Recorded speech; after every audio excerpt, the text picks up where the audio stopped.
სახელითა მამისათა, დაძისათა და სულისა წმინდისათა. ამინ. ჩვენთან არის ღმერთი.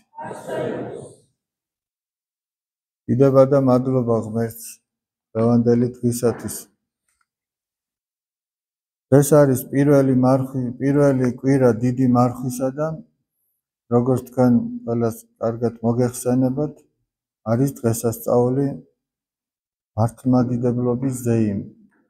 აი ჩვენ წეღან კითხულობდით, ესე იგი აი ამ მოვლენების შესახებ, ესე იგი არსებობს 7 მსოფლიო საეკლესიო კრება.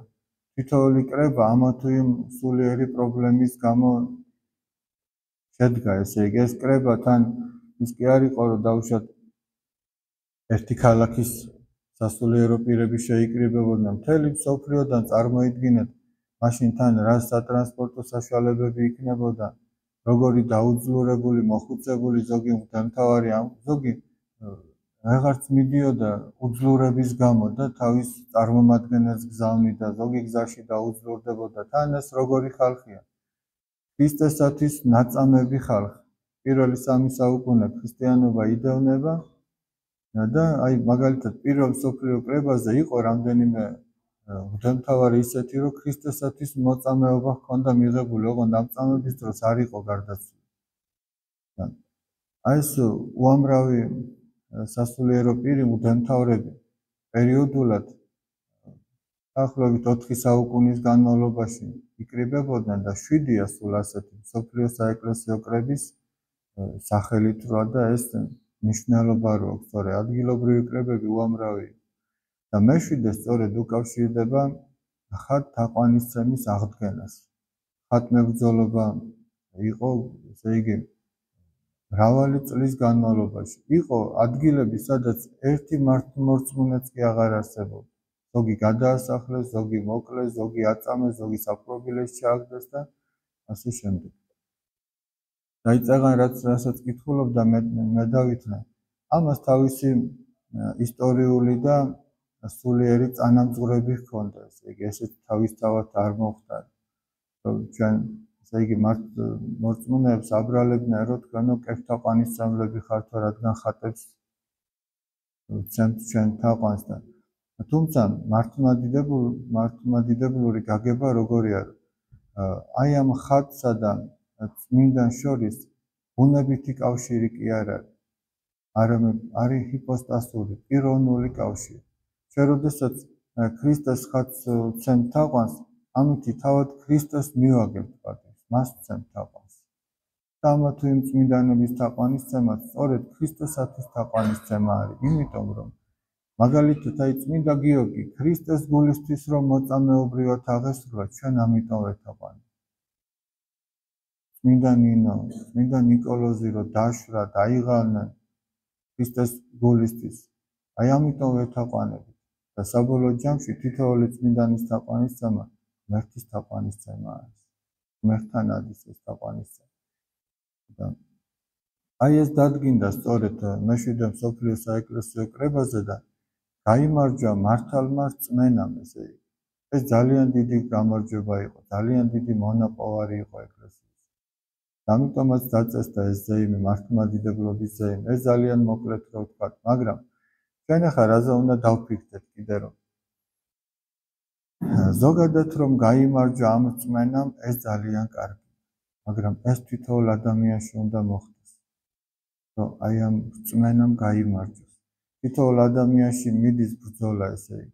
სადღაც ცოდვა გაიმარჯვებს, რომელიღაც ადამიანში ძლავრობს, სადღაც ურწმუნოება, ეჭვები, სადღაც უიმედობა, მაგრამ სადღაც იმედი, სადღაც რწმენა, სადღაც სიყვარული და ეს ჩვენში მიდის ეს ბრძოლა.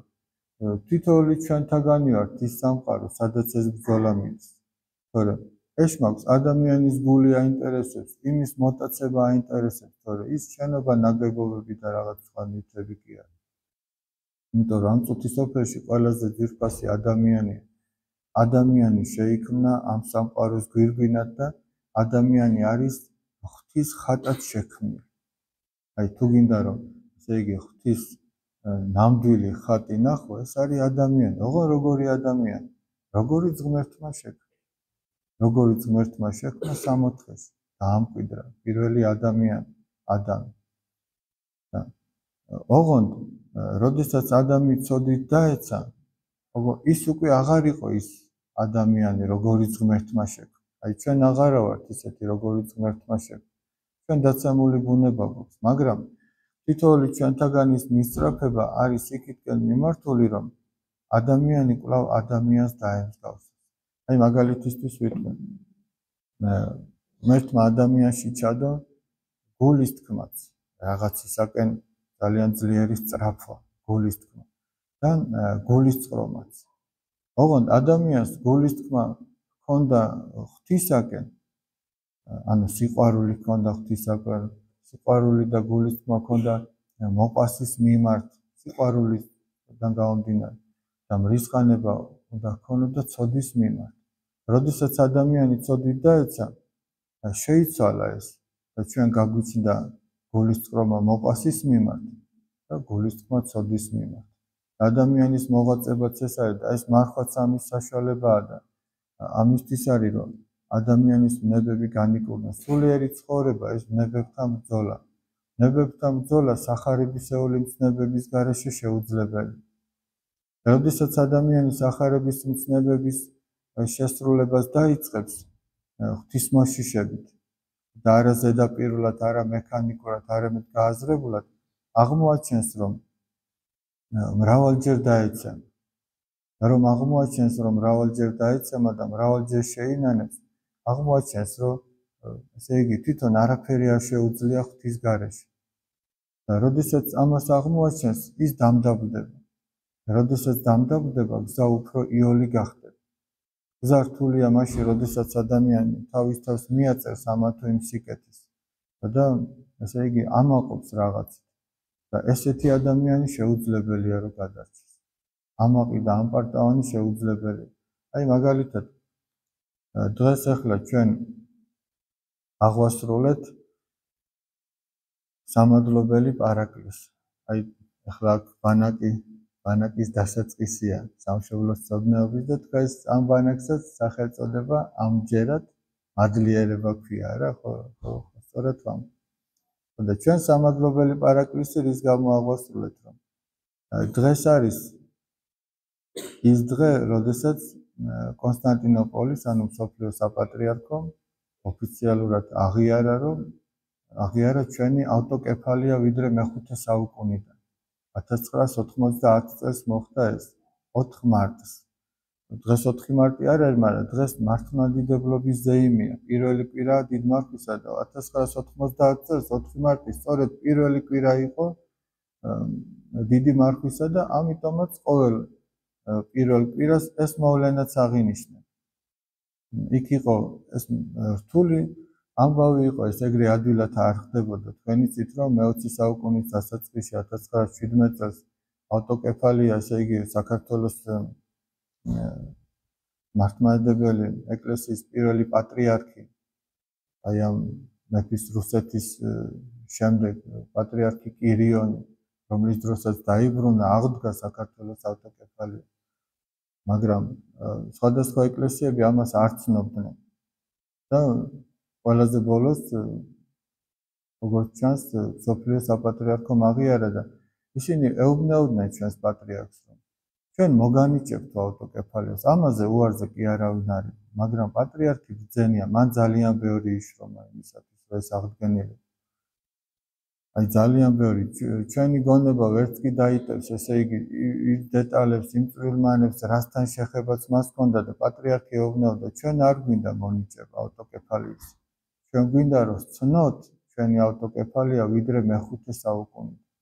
იმიტომ რომ თუ მოგვანიჭებდნენ მე-20 საუკუნის ბოლოს, გამოვიდოდა რომ საქართველოს მართლმადიდებელი ეკლესია თუ რაღაც 10-15 წლისაა.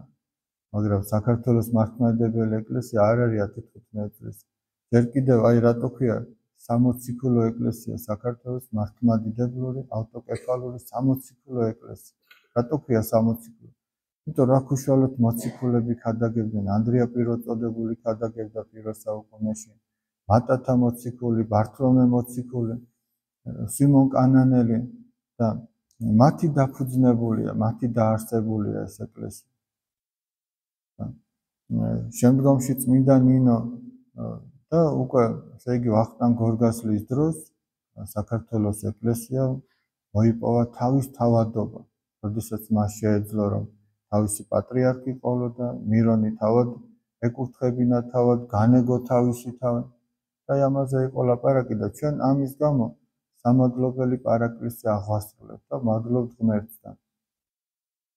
მადლიერება კიდე სახარებაში როგორც ამოვიკითხეთ. ახლა რატომ მოვაყოლე იმას, რომ ამპარტავანი ადამიანი ვერ გადარჩება, ამპარტავანი ადამიანი მადლიერი ვერ იქნება. აი, მადლიერი რომ ყოფილიყო, ესე იგი, ნათლის ანგელოზი, ის აღარ გაამაყდებოდა, ის უმადური იყო ყველაფერი იმის გამო, რაც ღმერთისაგან მიიღო. ამიტომ წმინდა მამები მის მდგომარეობაში მხოლოდ ამპარტავნებას კი არ აღნიშნავენ, არამედ უმადურობასაც აღნიშნავენ. აი, დღევანდელ სახარებაში როგორ იყო მაცხოვარმა 10 კეთროვანი განკურნა. თქვენიც იცით ეს ამბავი, კეთრი ისეთი დაავადება იყო, რომ ამის გამო ადამიანები ძირითადად გარდაიცვლებოდნენ ხოლმე. იშვიათი შემთხვევა იყო, რომ ვიღაცა გამოკეთდებოდა. მათთვის საგანგებოდ დასახლებები იყო მოწყობილი, კუნძულები იყო დასახლებული, იმიტომ რომ მათ ოჯახში და საზოგადოებაში ცხოვრების უფლება არ ჰქონდათ, იმიტომ რომ გადამდები იყოდან. წარმოიდგინეთ, 10 ესეთი ადამიანი მივიდა მაცხოვართან, რომელიც ფაქტიურად სიკვდილისთვის არის განწირული და ევედრებიან. ახლოსაც ვერ მიდიან, ამის უფლება არ აქვთ. შორიდან ეძახიან, რომ შეიწყალოს, დაეხმაროს. და მაცხოვარი თავისი სიმდაბლიდან გამომდინარე ეუბნება, რომ წადითო და თქვენი თავიო მღვდელს უჩვენეთ. ველახტმაში ასეთი წესი იყო, რომ თუ ვინმე მოხდებოდა ის იშვიათი შემთხვევა და განიკურნებოდა კეთროვანი, უნდა მღვდელთან მისულიყო, მას უნდა დაედასტურებინა, რომ ეს განკურნებულია და შეეძლო, რომ საზოგადოებას დაბრუნებოდა თავის ოჯახს, თავის ნათესავს. ამიტომაც უფალი კი არ ეუბნება, რომ მე განკურნებ. ამით სიმდაბლეს გვასწავლეს, არამედ ეუბნება, წადით და თქვენი თავი მღვდელს უჩვენეთ. მიდიან და გზაში ხედავს ყველა, რომ განიკურნებს. და ამ 10-დან ერთი მათგანი მობრუნდა უფალთან. აიჩოქა და მადლობას ეუბნება. და უფალი ეკითხება, და განავ 10-ვე არ განიკურნეთო და ის 9 სად არიან? ვერ იპოვესო თავის თავში ძალა, რომ მოსულიყვნენ და მადლობა ეთქვათ. ახლა კაცმა რო იფიქროს, რაში ჭირდება უფალს ჩვენი მადლობა? ეს ჩვენ ავართ ხოლმე, რომ აი მადლობაც კი არ მითხრა, რამდენჯერ გითხრა, ამდენი გავაკეთე და მადლობაც არ გითხრა. მადლობა ჩვენ არ გჭირდება. მადლობა თავად მადლობის მტკნეს ჭირდება. არც ის გჭირდება ჩვენ, რომ ვიღაცა მოვიდეს და შენდობა გთხოვოს. არამედ ეს პატიების თხოვნა თავად ცოდვას ჭირდება. რატო? იმიტომ რომ როდესაც მადლობას ამბობს, როდესაც ესე იგი შენდობას ითხოვს, მისი გული რბილდება და მას შეუძლია რომ ღმერთი მიიღოს. ადამიანის გული, რომელიც ერთს მადლობას ვერ ამბობს და ვერც ესე იგი შენდობას ვერ ითხოვს, ის ვერ არის ღმერთის მიმღები. თავის თავში ვერ არის ღმერთის მიმღები. ამიტომაც ღმერთს უნდა რომ ესეთი იყვნენ მისი შვილები, რომ ესე იგი მადლობას თქვან და შენდობაც ითხოვონ და ახლა წარმოიდგინეთ, ზოგჯერ ხდება, რომ რაღაცა რის გამო ჩვენ ღმერთს მადლობა უნდა უთხრათ, სწორედ ის გვიხდება ამპარტავნების მიზეზი. და არაერთხელ ძალიან ხშირად ხდება, მე ადრე არაერთხელ მოვუყევი, მაგრამ კიდევ ერთხელ გავიმეორებ, რადგან ამას უკავშირდება მაინც ეს შეკრება. იყო ასეთი მღვდელმთავარი ანტონ სუროჟელი, ანტონ ბლუმი გვარად. ინგლისში მოღვაწეობდა. მასთან მივიდა ერთ-ერთი ახალგაზრდა გოგონა, რომელიც როგორც ჩანს ძალიან ლამაზი იყო და მივიდა და ოღონდ მორწმუნე გოგონა იყო. ეს კი არ იყო თავქარიანი ამპარტავანი და რაღაც, არა, მართლა სერიოზულად აწუხებდა ის, რაზეც მივიდა და ეუბნება, რომ მეუფეო, მე სასოწარკვეთილებაში ვარ. სასოწარკვეთილება რა არის? უიმედობა და განა ის კი არა, რომ ხვალ რაღაცა ნივთი არ გაიაფთება და ვერ იყიდე, არა, რო ვერ გადარჩები. აი ეს არის სასოწარკვეთილი. გადარჩენის იმედს რო კარგავს ადამიანი და მივიდა და ეუბნება, რომ მეუფეო, მე სასოწარკვეთილებაში ვარ და რატო მთავარი ეკითხებოდა? იმიტომ რომ მე ჩემი სილამაზის გამო პატივმოყარეო ვამპარტავნებ, ანუ ვამაყობ და იმდენად მაქვს ეს ნება, რომ უკვე აღარ მგონია რომ გადარჩევ. თან ალბათ იმ გოგონა მიცოდა რომ ეს ამპარტავნება და პატივმოყარება ყველაზე უფრო მეტად დამღუპელია. ხო და ნახეთ მღვდელმთავარმა რა უთხრა, რა ბრძნულად უთხრა. ასეთ კურთხევას გაძლევ, რომ დღეში 3 ჯერ ჩაიხედო სარკეშიო. და ესე იგი დაათვალიერო შენი ნაკვთები, რაც მოგწონს. აი ხო ამბობ რომ ლამაზი ვარ. კი ბატონო, მეც ვაღიარებ რომ ლამაზი ხარო, მაგრამ ადი ჩაიხედე სარკეში და რაც მოგეწონება. ესე იგი ამ ყველაფრის გამო მადლობა უთხარი ღმერთს. ეს ხო შენი არ არის, შენ ხო არ შეგიქმნია. ნახეთ და ეშმაკი როგორ აწყობდა. რაც ღმერთმა მოგანიჭა შენ იმისთვის რომ შენ მადლიერი გახდე. ეშმაკმა პირიქით დაგანახა რომ ეს შენია და ნახე რა მაგარი ხარ. და ყველაფერი ეს მარტო გარეგნულ სილამაზეზე კი არა, ყველაფერი რა გაქვსო მოციქული ამბობს, რაც არ მიგიღია და თუ მიგიღია რითი ამაყობ, თუ შენი არ არის. ამიტომაც ესე იგი ადამიანი რომელიც მადლიერი არ არის, დიდი საცდურია რომ ის ამპარტავნებაში ჩავარდება. იმის გამო რისთვისაც ღმერთს არ მადლობს. და მეორე საცდური ის არის რომ თუ გასაჭირში ადამიანი ღმერთს ვერ მადლობს, ის შეიძლება განკითხვაში და ღვთისმობაში ჩავარდეს. ეს ორი საცდურია. ერთი რომ თუ კარგად არის ამპარტავნებაში ჩავარდეს, მეორე თუ ცუდად არის ღვთისმობაში ჩავარდეს. ამიტომ მადლიერება ერთგვარი ფარია, რომელიც ადამიანს იცავს ერთი მხრივ ამპარტავნებისგან, მეორე მხრივ ღვთისმობისგან. მეორე კიდე აი წმინდა მამა გაბრიელის სიტყვები მინდა გავიხსენო. დაიწყეთო მადლობის გადახდა ღმერთისათვის იმის გამო, რაც გაქვთ და ღმერთი მოგანიჭებთ იმას, რაც არ გაქვთ. ხო მარტივად არის ნათქვამი. აი ესე მარტივია ქრისტიანული ცხოვრება, ესე უბრალოდ არის ყველაფერი, მაგრამ ჩვენ ვართული, ადამიანები ვართული, ძალიან მარტივად არის. უთხარი მადლობა იმისთვის, რომ გათენდა. პატრიარქი ამას რო გეუბნება, მადლობ ღმერთო რომ გათენდა. ამითენდა მე, რო გათენდება იქ თავის დაუწყდა.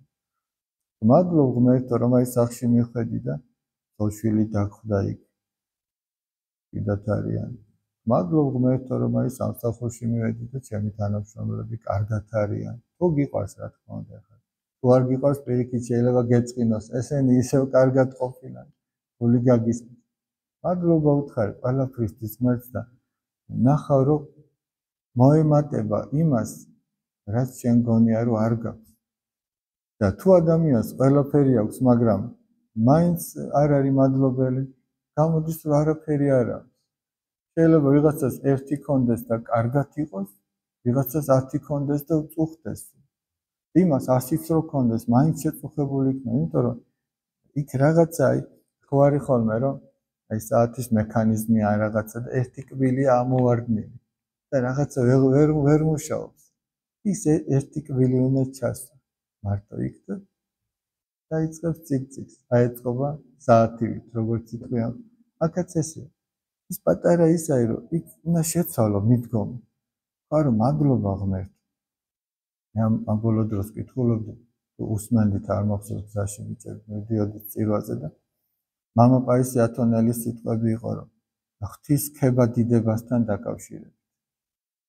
აი, მაინც რო აქებს არის ინტერნეტში ჩაწერილი მამა პაისის გადაგებები, ვიღაცამ აუდიო ჩანაწერი გააკეთა და ღმერთმა უშველოს, ეს ჩემთვის ძალიან დიდი მუგეშია იმდენს უსმენ ხომ, ერთ და იგივეს 10 ჯერ და უფრო მეტჯერ უსმენ.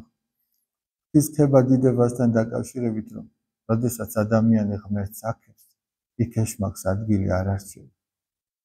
ის მაქებელი, ღვთის მადიდებელი, ამიტომაც ერთ ადამიანზე ამბობდა, ყველაფრისთვის ამას ამბობდა, დიდება უფალს, დიდება ღმერთს.